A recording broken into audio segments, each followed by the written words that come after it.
አፍላ ፍቅር ድራማን ቀኑን አሻሽለን አንድ ቀን ልንጨምርላችሁ ነው። ዛሬ ወደ 11 ሰዓት አካባቢ ልንለቅላችሁ ነው። ነገር ግን የእናንተም ስምምነት በጣም ነው የሚያስፈልገን። ምን መሰላችሁ?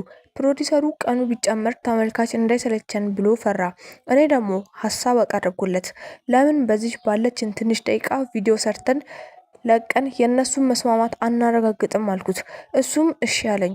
ይህንን ቪዲዮ ቢያንስ 1000 ሰው ላይክ ኮመንት ላይ እንስማማለን ብላችሁ መጻፍ እና ይህንን ቪዲዮ 100,000 ሰው ማየት አለበት እና መግባቱን አይተን ቀን እንጨምራለን ብሏል። ስለዚህ ይችን ቀላል ነገር አድርጉ። ይህንን ቪዲዮ ላይክ እና ሰብስክራይብ በማድረግ ብቻ አፍላ ፍቅር አንድ ቀን እንዲጨምርላችሁ ማድረግ ትችላላችሁ። ስለዚህ ፍጠኑ። የእናንተ ምርጫ ነው ይሄ።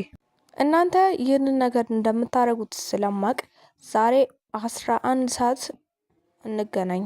ስለዚህ ሁላችንም ዛሬ መኖሩን እናውቃለን።